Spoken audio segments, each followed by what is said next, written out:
Good morning, students. I welcome you all to CATG's online class. Today we are studying surface chemistry and it is lecture number 8th. तो बच्चों last class में हमने पढ़ा था categorisation of colloidal solve और हमने 3 type के categorisation पढ़े थे। पहला था categorisation based on state, physical state of DP and DM, ठीक है, और दूसरा था based on name of solvent, solvent के नाम, जैसे वाटर अगर सॉल्वेंट है तो एक्वा सॉल, बेंजीन सॉल्वेंट है तो बेंजोसॉल, और तीसरा था based on categorisation based on interaction between DP and DM, solute solvent के बीच में कैसा वार्तालाप है, कैसा रिलेशन है, ठीक है। आज हम लोग पढ़ने वाले हैं categorisation based on nature of DP, nature of DP, सिर्फ डीपी को देख करके कैटेगराइज करेंगे, डीपी के नेचर को देख करके, सॉल्वेंट क्या उससे मतलब नहीं है, हमें डीपी के नेचर को देख करके कैटेगरी बनाएंगे, ठीक है ना। तो इसमें भी 3 कैटेगरी हैं। पहला कैटेगरी है ए, वो है multi molecular colloid, multi molecular colloid या मल्टी मॉलिक्यूलर कोलाइडल सॉल्व या फिर मल्टी मॉलिक्यूलर कोलाइडल सॉल्यूशन, या फिर अगर कोलाइडल वर्ड यूज ना करना चाहते हो तो मल्टी मॉलिक्यूलर सॉल्व, सॉल्व मतलब कोलाइडल सॉल्यूशन। तो देखो इसके नाम से क्लियर है, ये तो भाई कोलाइडल का नाम है। मल्टी मतलब कई सारे, मल्टी स्टोरेज बिल्डिंग यानी कई सारे फ्लोर वाले बिल्डिंग, मल्टीनेशनल मतलब कई सारे देश में, मल्टी टैलेंटेड मतलब कई सारे टैलेंट वाले, जैसे तुम लोग हो मल्टी टैलेंटेड स्टूडेंट, है कि नहीं। हम तो मोनो टैलेंटेड टीचर हैं, बस एक चीज आता है हमें, पढ़ाना, ठीक है। तो मल्टी मॉलिक्यूलर मतलब कई सारे मॉलिक्यूल एक साथ जुड़ जाते हैं, ऐसा कोलाइडल सॉल्यूशन जिसमें कई सारे मॉलिक्यूल एक साथ जुड़ करके एक पार्टिकल बन जाते हैं और वो एक सॉल्यूट पार्टिकल जैसा बिहेव करता है। जैसे देखो तुमने वाटर ले लिया और इस वाटर में तुमने सल्फर डाल दिया S8, सल्फर के एक मॉलिक्यूल में 8 एटम्स होते हैं।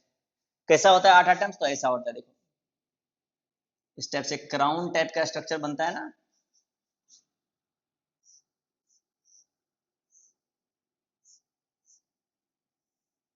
One two three four five six seven eight, ये एक सल्फर का मॉलिक्यूल है।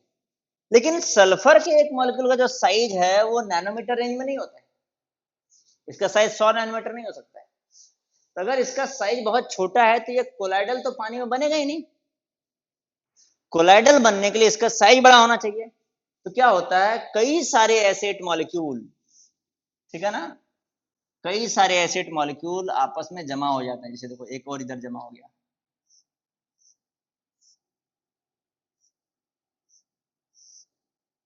ये मॉलिक्यूल 1 2 3 4 5 6 7 8, एक इसके बगल में हो गया जमा,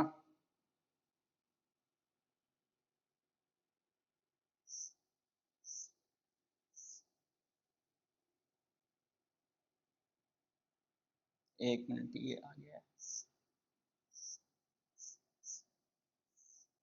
ये देखो यहां पर आ गया। ऐसे कई सारे सल्फर के मॉलिक्यूल्स आपस में वंडरवाल फोर्स से जुड़ करके एक यूनिट बन जाता है, ये एक सॉलिड पार्टिकल बन गया। और ये जो कई सारे मिले,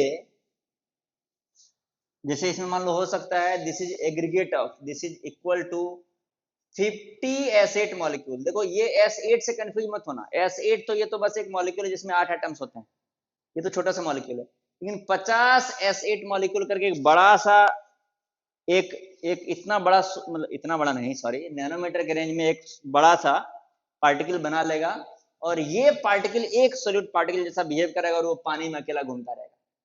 और इसके जैसे और भी कई सारे पार्टिकल होंगे ऑफ कोर्स, ऐसे ही गोल्ड सॉल्ट होता है, ये तो हो गया सल्फर सॉल्ट, सल्फर सॉल्ट। ऐसे ही गोल्ड सॉल्ट होता है।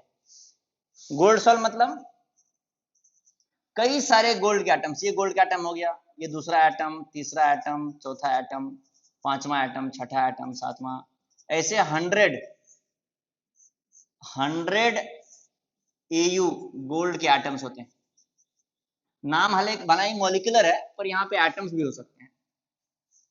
ठीक है, तो कई सारे एटम्स जब एक साथ मिलकर के एक एग्रीगेट बना लेता है, और एक एग्रीगेट एक पार्टिकल जैसा बिहेव करता है, एक सॉल्यूट पार्टिकल, और ऐसे कई सारे सॉल्यूट पार्टिकल होंगे पानी के अंदर। ठीक है ना, ऐसे कई सारे सॉल्यूट पार्टिकल होंगे, एक एक सॉल्यूट पार्टिकल में लाख मतलब 100 200 300 एटम्स होंगे। वैसे यहाँ पर भी 50 60 70 मॉलिक्यूल्स होंगे। ठीक है, तो ये सब जो है ना, एक सॉल्यूट पार्टिकल, एक एटम या एक मॉलिक्यूल का साइज इतना नहीं है कि वो कोलाइडल रेंज में जाए, 1 नैनोमीटर से 1000 नैनोमीटर के बीच में चला जाए। तो कई सारे मॉलिक्यूल एक साथ मिल करके जब जुड़े रहते हैं, तो इनका साइज ओवरऑल चला जाता है कोलाइडल रेंज में। कोई दिक्कत बच्चों? चलो अब देखो, लिख लो इसके नीचे, वन सिंगल एटम और molecule may not lie in colloidal range. One single atom or molecule may not lie in the colloidal range. In the colloidal range. But aggregates of many molecules or atoms. But aggregates मतलब उसका जमावड़ा, aggregates of many molecules or atoms form particles in the colloidal range. Forms particle in the colloidal range. ये कैसे form होता है वो बाद में बात करेंगे बच्चों, इसके मैकेनिज्म पे, कि कैसे 100 पार्टिकल एक साथ आ जाते हैं, या इसमें 100 पार्टिकल आ गए, किसी में 105 आ सकते हैं, लेकिन ऐसे ये 100 150 पार्टिकल का गुच्छा बनता कैसे है, इस पर हम लोग बात करेंगे कि कोलाइडल सॉल्यूशन बनता कैसे। अभी बस जान लो कि ऐसा जब बन जाता है तब उसको बोलते क्या है, नाम सीख रहे हैं अभी हम लोग। ठीक है, तो aggregates of many such particle comes in the colloidal range, and such colloidal solution is called multimolecular. Such colloidal solution is called multimolecular. Such colloidal solution is called multimolecular. Example, sulfur sol, gold sol. और ये diagram अगर बनाने की इच्छा है तो बना लो, नहीं इच्छा है तो मत बनाओ। ठीक है, इसका क्या नाम है, मल्टी मॉलिकुलर, और ये दोनों उसके एग्जाम्पल हैं बच्चों। नेक्स्ट लिखोगे मैक्रो मॉलिकुलर। मैक्रो मतलब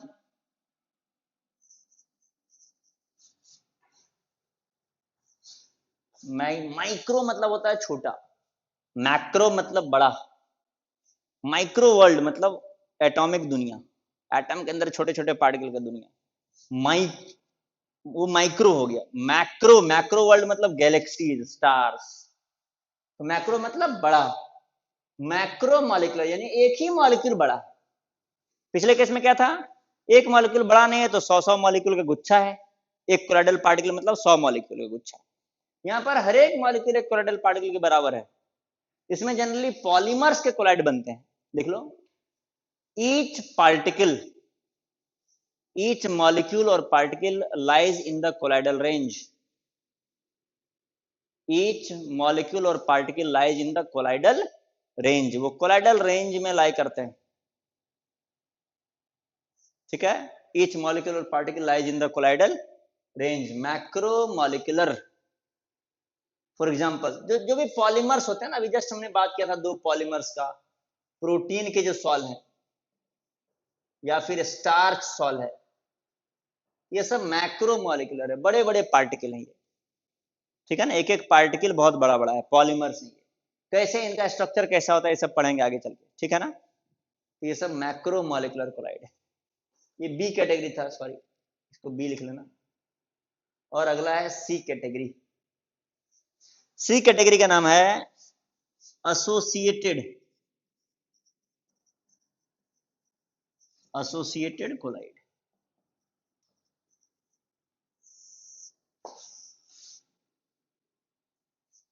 ठीक है, एसोसिएटेड कोलाइड। ये एसोसिएटेड नाम क्यों पड़ा, इसका क्या है, ये समझाने का चलो हम लोग समझने का प्रयास करते हैं, ठीक है ना, हम लोग मिल करके समझेंगे। जैसे चलो देखो, इसके अंदर क्या है, इसके अंदर पानी है, ठीक है ना, इसके अंदर पानी है। तभी क्या है कि इस पानी में थोड़ा सा सर्फ मिला है, हल्का सा सर्फ मिला है। हालांकि हमने सोचा था हल्का से मिलाना है, लेकिन थोड़ा ज्यादा मिल गया, तो तुम्हें थोड़ा सा धुंधला धुंधला दिख रहा होगा, है कि नहीं। लेकिन फाइनल बात क्या है कि इसमें सर्फ बहुत कम है। अगर थोड़ा सा और कम मिलाते हैं ना, तो तुम्हें दिखाई नहीं देता, तुम्हें पानी लगता, प्योर वाटर लगता। क्योंकि जब सर्फ बहुत कम डालोगे पानी में ना, तो सर्फ ट्रू सोल्यूशन बनाता है। सर्फ कैसा बनाता है, ट्रू सोल्यूशन बनाता है, या साबुन जो भी है ट्रू सोल्यूशन बनाता है। क्यों बनाता है ट्रू सोल्यूशन, तो उसके पीछे बहुत सिंपल रीजन है। अभी इसके नीचे नहीं लिखना है तुम्हें, हम साइड में बता रहे हैं, इससे क्या लिखना है वो हम बताएंगे अलग से। जो साबुन होता है ना, वो इसका ये फॉर्मूला होता है, आर, आर मतलब एक एल्केन है, कार्बन चेन है, RCOONA, ये होता है एक साबुन। कैसे बनता है, तो RCOOH, तुम लोग पढ़े होगे, ये कार्बोक्सिलिक एसिड का फॉर्मूला है। इसमें मिला दोगे NaOH, तो बन जाएगा RCOONA प्लस H2O। अब ये देखो, ये कैसा है, ये तो सॉल्ट है ना, acid plus base is equal to salt. Salt मतलब दो पार्ट में टूट जाएगा, RCOO माइनस और Na प्लस। तो ये तो जैसे NaCl जैसा है, KCl जैसा है, HCl जैसा है, minus plus H plus Cl minus, उस टाइप का है, Na प्लस Cl माइनस। तो ये तो नमक जैसा ट्रू सोल्यूशन बनाएगा।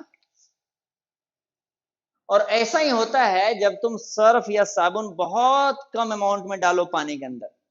अभी थोड़ा सा ज्यादा डाला गया बच्चों, इसीलिए थोड़ा सा ये धुंधला दिख रहा है, अदरवाइज तुम्हें एकदम क्लियर वाटर दिखता। तुम घर में एक्सपेरिमेंट कर सकते हो, एक बकेट पानी ले लेना और उसमें थोड़ा सा सर्फ डाल देना, और उसको तुम छोड़ देना मिलने के लिए, 1 घंटे छोड़ देना, और फिर देखना तुम्हें एकदम क्लियर वाटर दिखेगा, सर्फ वगैरह का कलर नहीं दिखेगा, ठीक है।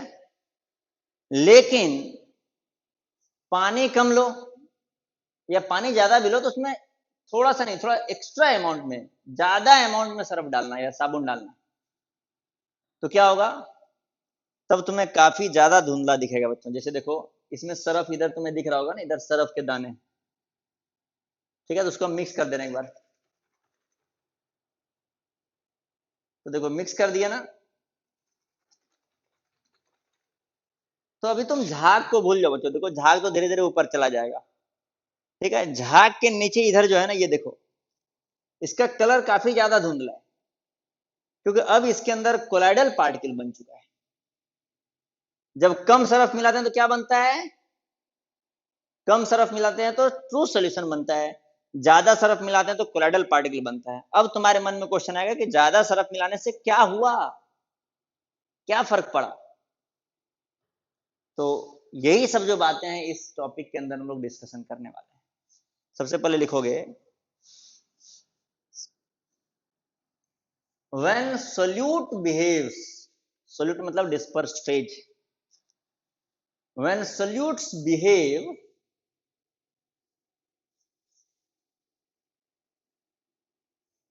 or form true solution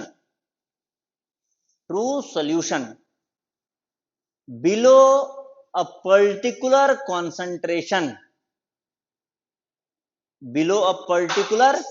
concentration,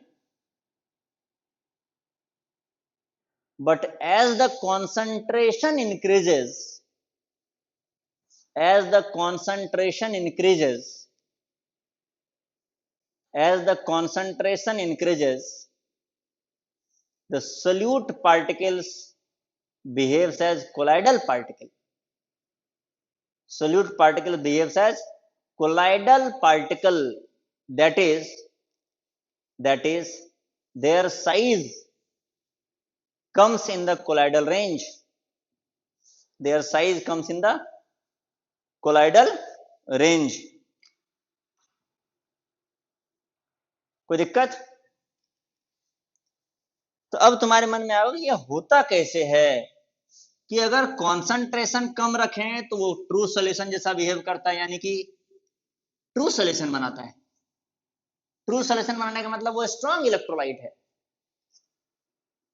है कि नहीं, कम कॉन्सेंट्रेशन पे। और कॉन्सेंट्रेशन बढ़ा देते हैं तो वो कोलाइडल सॉल्यूशन बन जाता है। ये क्या हो गया भाई, ऐसा कैसा हो गया उसमें चेंज, क्यों हुआ चेंज?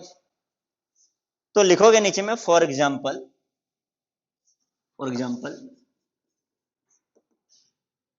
एट लो कॉन्सेंट्रेशन, अगर कॉन्सेंट्रेशन तुम कम रखोगे,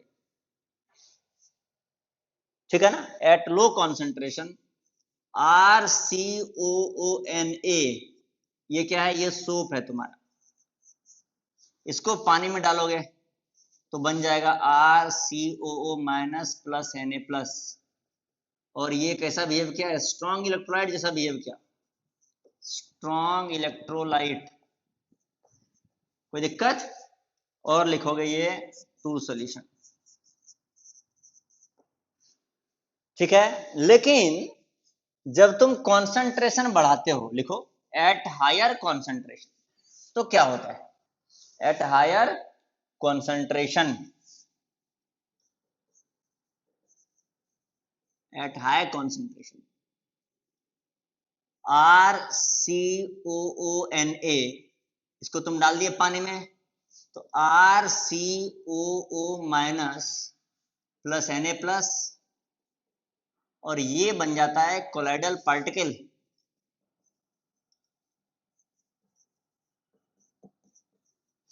कैसे बनता है कोलाइडल पार्टिकल? RCOO माइनस जो है ये कई सारे पार्टिकल आपस में ही जुड़ जाते हैं, तो इसका एक्चुअल फॉर्मूला तुम्हें ये लिखना पड़ेगा, RCONA, ये यहां पर लिख दोगे X, कई सारे पार्टिकल आपस में जुड़ जाते हैं। Na कितना है, ये तो Na तो खैर जितने भी है, X जितना ये होगा उतना ही Na होगा, तो XNA लिख दोगे। ये कितना पार्टिकल लियो, X लियो, और X is very large, X is equal to large number, ये बड़ा नंबर है।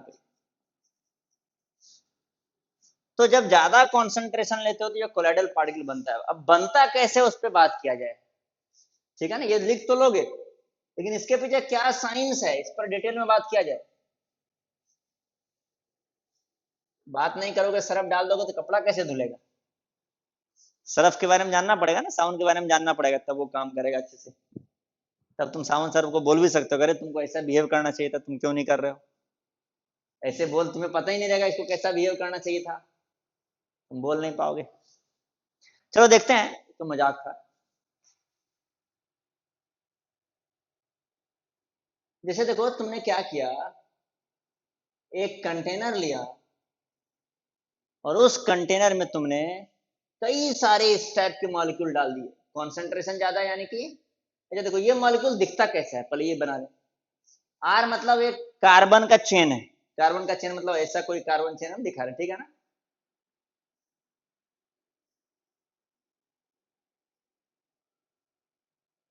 ऐसा है, तो पानी में डालते तो NH प्लस तो पहले अलग हो गया, इसका कोई रोल नहीं है, नो रोल, इसका कोई भी रोल नहीं है कोलाइडल सॉल्यूशन बनाने में, सिर्फ इसका रोल है, क्योंकि ये तो छोटे छोटे पार्टिकल होते हैं ना, सोडियम बहुत छोटा पार्टिकल होता है, एक एटम है, कितना बड़ा हो सकता है, ये बड़ा पार्टिकल है, लेकिन इसमें भी एक पार्टिकल इतना बड़ा नहीं कि वो कोलाइडल के रेंज में चला जाए। तो होता क्या है कि ये जो पार्टिकल है,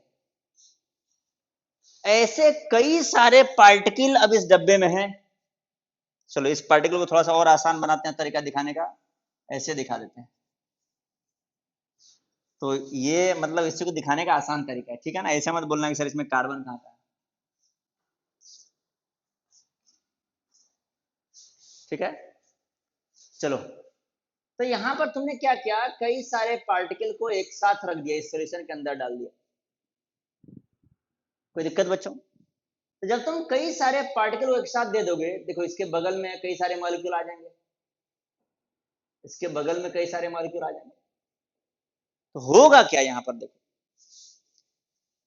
ये नेगेटिव चार्ज और ये नेगेटिव चार्ज रहने का जगह नहीं इसके अंदर, ये भरा हुआ है पूरा, ये डब्बा पूरा भर गया इनसे, इन पार्टिकल्स, इनके पास रहने का जगह नहीं, लेकिन उसके बावजूद ये लोग आपस में रिपल्सन करते रहेंगे। ये लोग बोलेंगे भाई हम इतना नजदीक नहीं रह सकते हैं।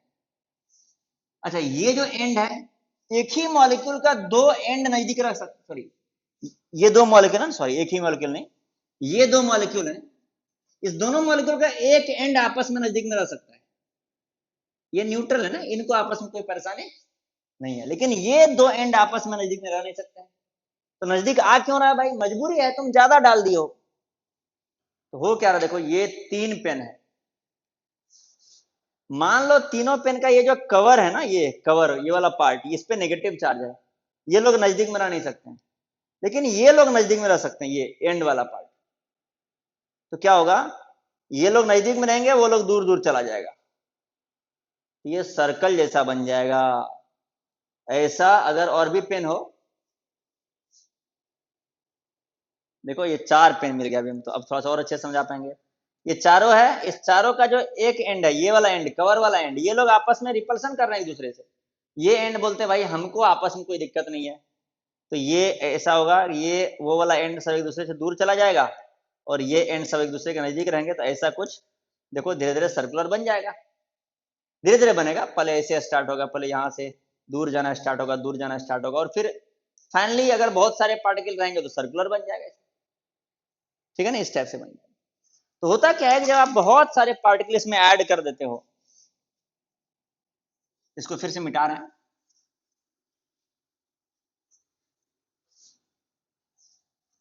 एक और बात यहां पे लिख लोगे, इसका जहां पे रिप्रेजेंटेशन किया हो ना, उसमें एक बात पहले लिख लो, ये सब हम मिटा दे रहे हैं।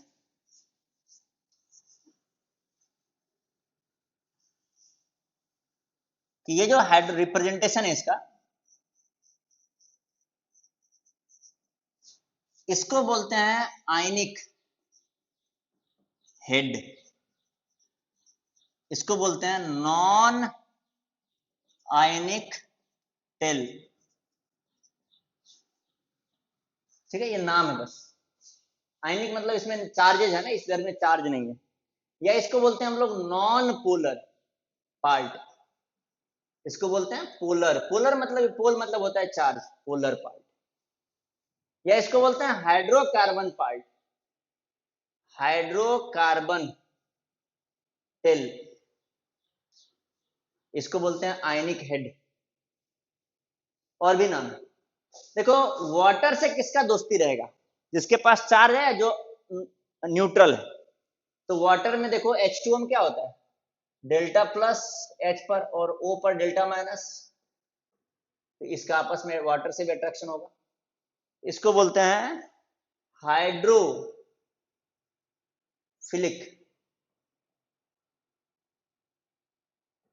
एंड, और इसको बोलते हैं हाइड्रोफोबिक एंड।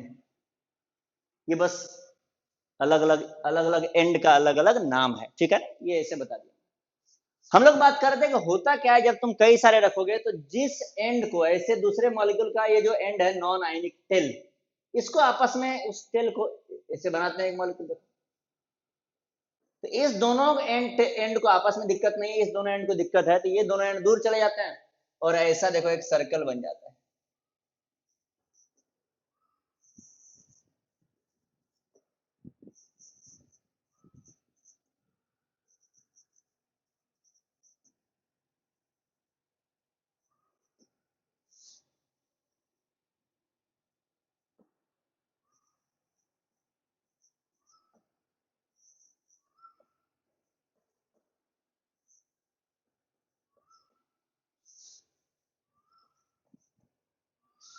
याद आया कुछ?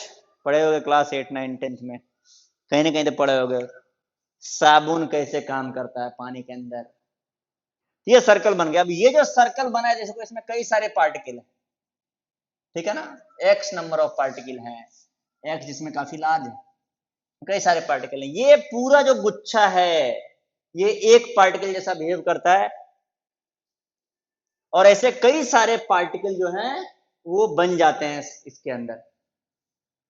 देखो अभी हमारे पास एग्जैक्ट एकदम ये वाला जो कंटेनर है ना, इसमें एकदम थोड़ा सा सर्फ मिला है, एकदम थोड़ा सा। तो ये ट्रू सॉल्यूशन दिख रहा है, इसमें ज्यादा सर्फ मिला है। देखो क्लियर कट तुम्हें दिख रहा होगा डिफरेंस क्या है, इसमें कोलाइडल सॉल्यूशन और इसमें ट्रू सॉल्यूशन। तो ये कोलाइडल सॉल्यूशन कैसे बना है, वैसे ही इसमें मिसेल ये जो बना है ना, इसका एक स्पेशल नाम बोलते हैं, इसको बोलते हैं micelle, MICELLE, micelle. Michelle Obama नहीं, मिसेल नाम है इसका, सिर्फ मिसेल। तो मिसेल बोलते हैं। ये जो एक मिसेल पार्टिकल है, ये वन कोलाइडल पार्टिकल जैसा बिहेव करता है। ये नोट डाउन कर लो बच्चों, इधर भी नोट डाउन कर लो, फिर आगे हम लिखाएंगे तुम्हें। One micelle is equal to one colloidal particle. लेकिन ऐसा मिसेल फॉर्मेशन कब होगा, जब छोटे जगह में कई सारे पार्टिकल आएंगे, उनको आपस में रहने में दिक्कत होगा। अगर पार्टिकल ही बहुत कम है तो वो लोग आपस में ही नजदीक नजदीक नहीं आएंगे। एक बड़ा सा बकेट ले लिया, उसमें 15-20 मॉलिक्यूल डाल नहीं दिए तुम सर्फ का, तो कौन सा ये मॉलिक्यूल आपस में नजदीक आने वाले हैं। आपस में ये सारे मॉलिक्यूल नजदीक आए, उसके लिए ज्यादा मॉलिक्यूल होने चाहिए, तब ऐसा बनेगा। अब ये एक ऐसे कई सारे पार्टिकल बन गए होंगे, और ये सभी पार्टिकल एक एक कोलाइडल पार्टिकल जैसा बिहेवियर शो करेंगे। ठीक है, तो बड़ा पार्टिकल, इसका साइज नैनोमीटर रेंज में आ गया। ऐसे सॉल्यूशन को बोलते हैं एसोसिएटेड। एसोसिएटेड मतलब एक पर्टिकुलर कॉन्सेंट्रेशन के बाद पार्टिकल्स एसोसिएट कर जाते हैं, जुड़ जाते हैं। ठीक है, इतना अगर लिख लियो तो इसके बाद इसके नीचे लिखना, the concentration above which, the concentration above which, जिस कॉन्सेंट्रेशन से ज्यादा होने पर, the concentration above which micelle formation और एसोसिएशन, मिसेल फॉर्मेशन और एसोसिएशन मतलब जुड़ाव, association takes place is called critical micelle concentration, यानी कि CMC। जितना कॉन्सेंट्रेशन के ऊपर, उससे ज्यादा कॉन्सेंट्रेशन जाने पर क्रिटिकल मिसेल का फॉर्मेशन हो जाए, उसको बोलते हैं CMC। कोई दिक्कत? और मिसेल फॉर्मेशन के चलते ये कोलाइडल पार्टिकल जैसा बिहेव करेगा। एक क्वेश्चन लिखो, डिस्क्राइब द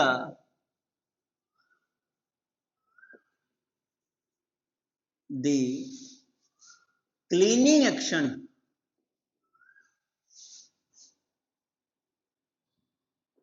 ऑफ सोप और डिटर्जेंट। देखो दोनों के क्लीन करने का एक्शन तरीका वही है, सेम। अंतर होता है डिटर्जेंट और सोप में कि सोप हार्ड वाटर में क्लीनिंग नहीं कर पाता है, क्योंकि प्रेसिपिटेट बना लेता है, वो हमने पढ़ रखा है मोल कॉन्सेप्ट में। ठीक है ना। और डिटर्जेंट हार्ड वाटर में भी क्लीनिंग कर लेता है, क्योंकि वो प्रेसिपिटेट नहीं बनता है। तो लेकिन ये क्लीनिंग करता कैसे? क्लीनिंग एक्शन, इसी को किसी बुक में बोलते हैं cleansing action, CLEANSING, cleansing action या फिर क्लीनिंग एक्शन। कैसे क्लीनिंग करता है? जैसे देखो क्या किया, तुम कैसे क्लीनिंग करते हो, तो तुम क्या करते हो, एक इतना बड़ा बकेट लेते हो, मतलब इससे बड़ा, ये तो बॉटल है ना, तो एक बड़ा सा बकेट लेते हो, उसमें तुम पानी डालते हो, सर्फ डालते हो और उसमें कपड़ा डालते हो। तो कपड़े में दो तरीके का गंदगी होता है, एक होता है, इधर लिखोगे डस्ट या डर्ट,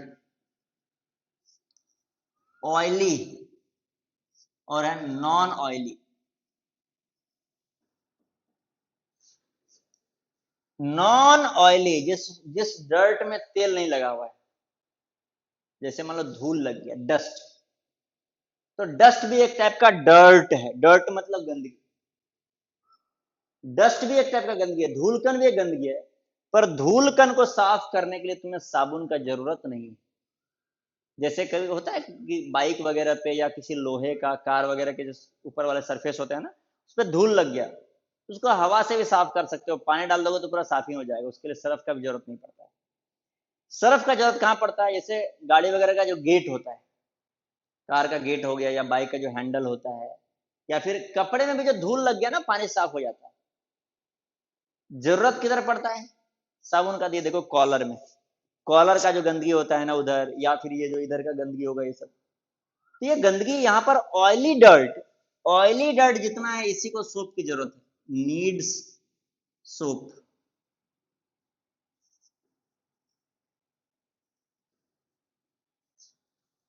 ठीक है, इसके लिए नीड्स ओनली वाटर।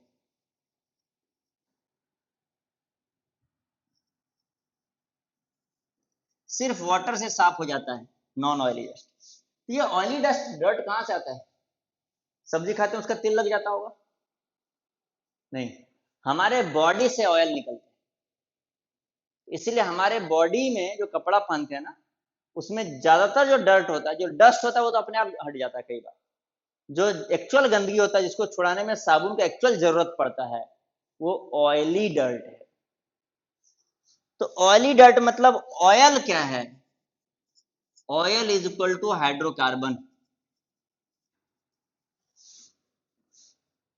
इनफैक्ट जो पेट्रोल वगैरह है ना, पेट्रोल डीजल वगैरह, ये सब हाइड्रोकार्बन के मिक्सचर्स होते हैं, अलग अलग टाइप के हाइड्रोकार्बन। ठीक है, जैसे हाँ, तो ऑयली जो डर्ट होता है ना, हाइड्रो डर्ट मतलब हाइड्रोकार्बन जैसा चीज है। तो हाइड्रोकार्बन मतलब कार्बन चेन। तो देखो क्या होता है, ये तुम्हारा हो गया सोप,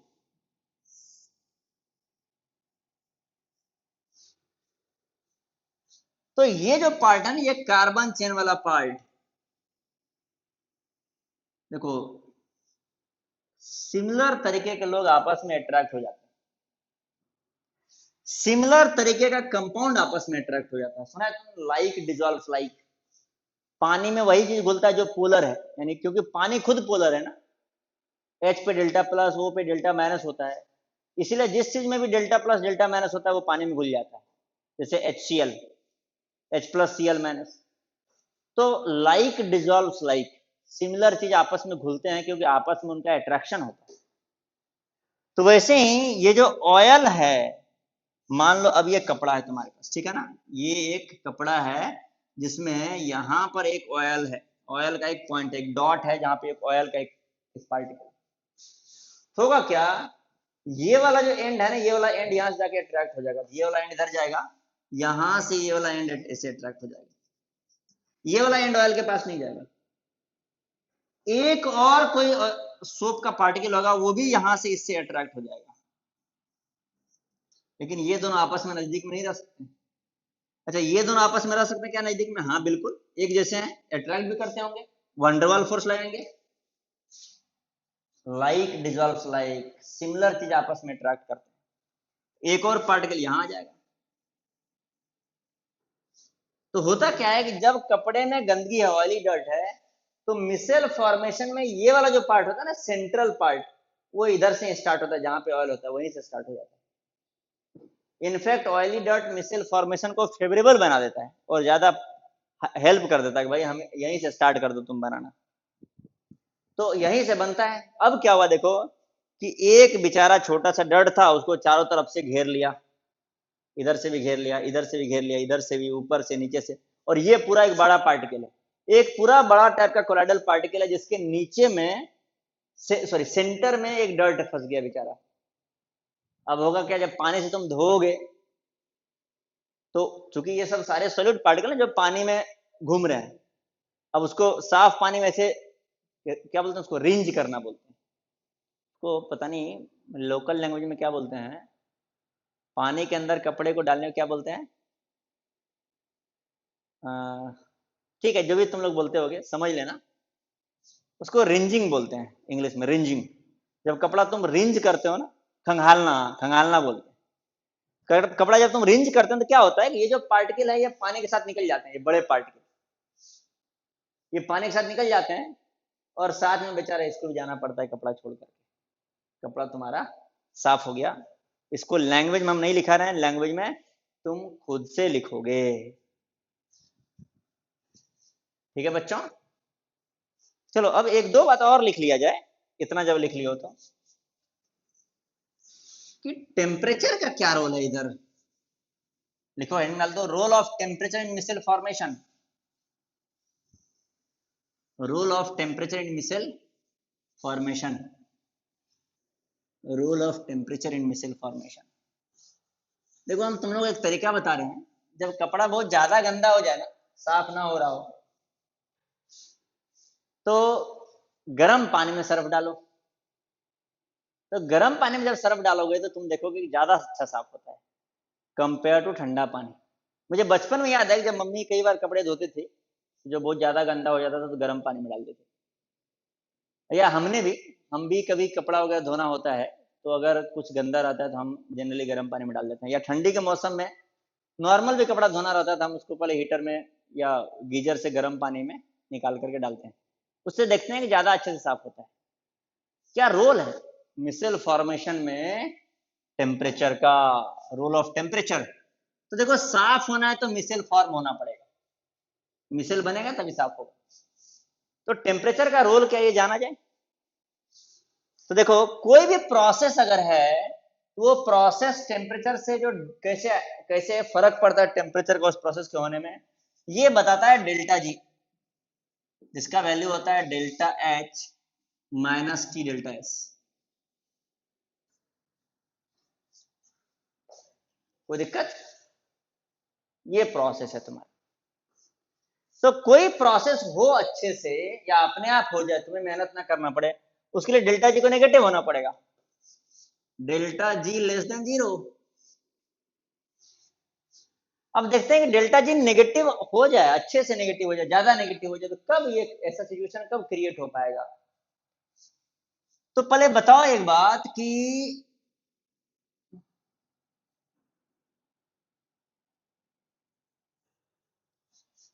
ये जो टर्म है डेल्टा एस और डेल्टा एच, ठीक है ना, डेल्टा एस और डेल्टा एच, इसका वैल्यू क्या है? डेल्टा एच क्या है बताओ इस प्रोसेस के लिए, मिसल फॉर्मेशन के लिए। डेल्टा एच मिसलाइजेशन, मिसल फॉर्मेशन को बोलते हैं मिसलाइजेशन, है कि नहीं? मिसलाइजेशन। देखो जब हम बराक ओबामा जब प्राइम मिनिस्टर थे तो पढ़ाते थे तो एक बच्चा बोलता था मिशेल आई स्टेशन। बराक ओबामा एक बार अपनी वाइफ के साथ आए थे। तो मिसलाइजेशन, मिसलाइजेशन मतलब मिसल फॉर्मेशन का जो प्रोसेस है इसका डेल्टा एच है ग्रेटर देन 0, एंडोथर्मिक प्रोसेस है। कैसे? अरे सिंपल बात है, मिसल फॉर्मेशन में एक सॉल्ट को तोड़ना पड़ता है, ये है, पहले टूटेगा ना तब तो आगे बढ़ेगा। RCOONA से RCOO minus plus Na plus, ये सॉल्ट टूट रहा है ना, NaCl। NaCl का पानी के अंदर जाके टूटना कैसा प्रोसेस है? एंडोथर्मिक है, एनर्जी देना पड़ता है। इसीलिए नमक को पानी में घुला रहे हो, नहीं घुल रहा तो गर्म कर दो, जल्दी घुल जाता है, क्योंकि एंडोथर्मिक प्रोसेस। तो डेल्टा एच इज एंडोथर्मिक।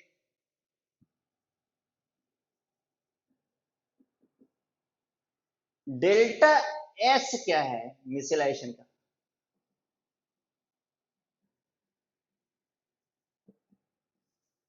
ये भी ग्रेटर देन 0 है, सॉरी ग्रेटर देन 0 है क्या? हाँ, डेल्टा एस भी ग्रेटर देन 0 है।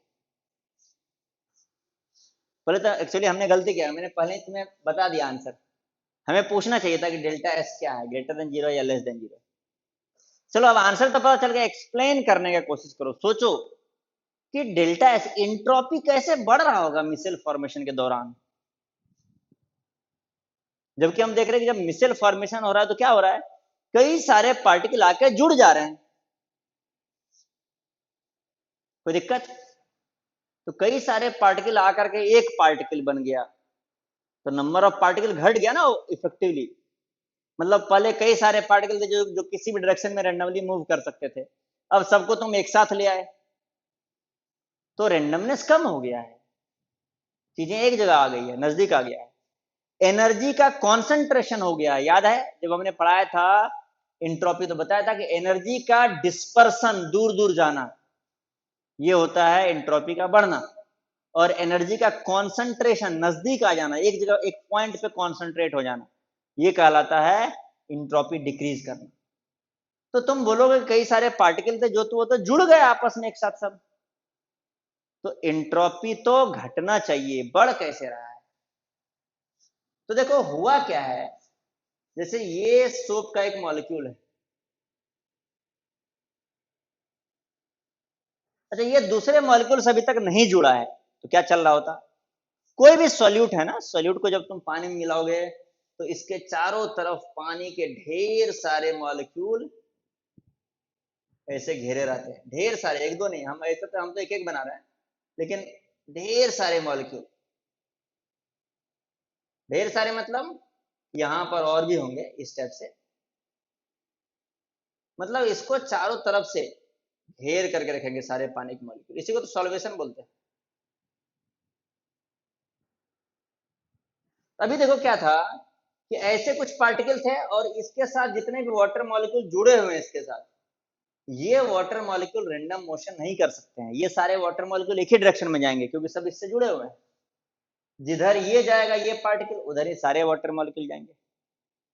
तुम सोचो एक सोल्यूट पार्टिकल पर तो लाखों वाटर मॉलिक्यूल एक्चुअली चारों तरफ से घेरते हैं, लाखों, प्रैक्टिकली लाखों।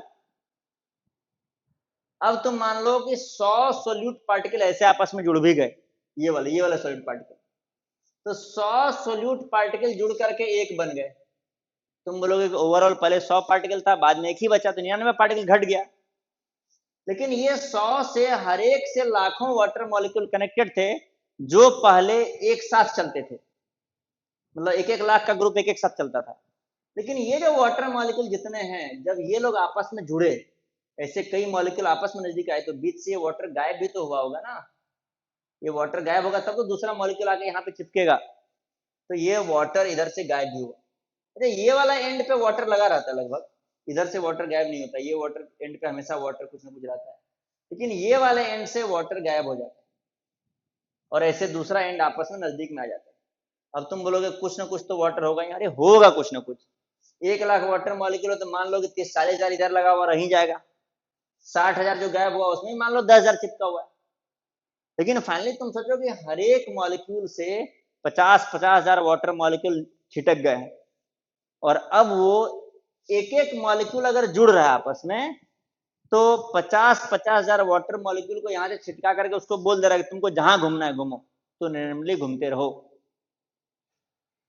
तो सोचो कि इंट्रोपी तो कितना बढ़ जाएगा।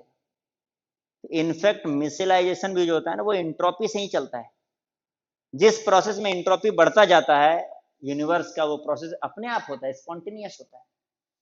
तो मिसेलाइजेशन भी, इसका भी entropy greater than, sorry entropy change greater than 0 है बच्चों। तो अब देखो हुआ क्या, तुम्हारे पास डेल्टा इज ग्रेटर देन 0 है और टेम्परेचर तो एक पॉजिटिव क्वांटिटी है, ये जो पूरा क्वांटिटी है ये है ग्रेटर देन 0, ये जो क्वांटिटी है ये है ग्रेटर देन 0, ये वाला क्वांटिटी डेल्टा एच।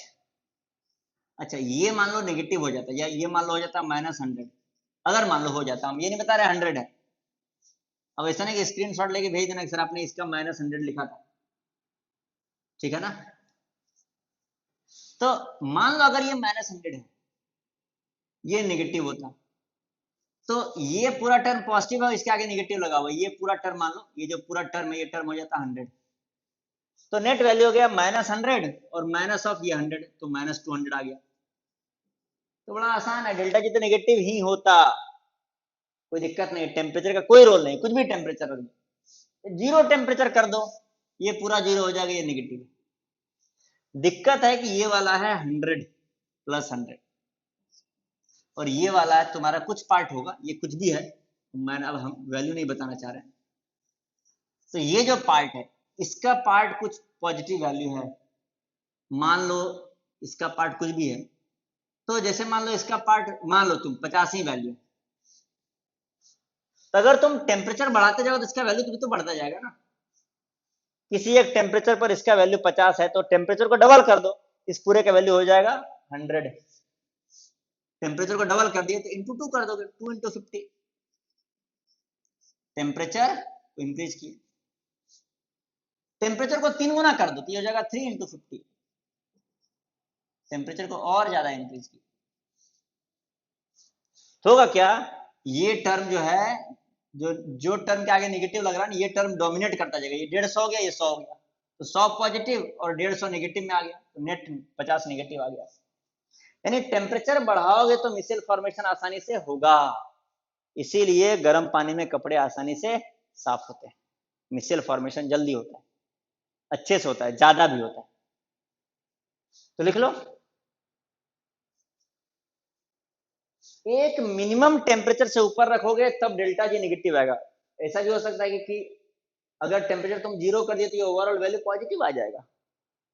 तो टेम्परेचर को 0 से बढ़ा करके एक टेम्परेचर ऐसा आएगा जहां पर डेल्टा जी 0 होगा पहले, और उसके बाद डेल्टा जी नेगेटिव होना स्टार्ट हो जाएगा। तो जब डेल्टा जी नेगेटिव होना स्टार्ट हो जाएगा जिस टेम्परेचर से, उस टेम्परेचर को बोलते हैं क्राफ्ट टेम्परेचर, KRAFT। लिख लो, टेम्परेचर अबव विच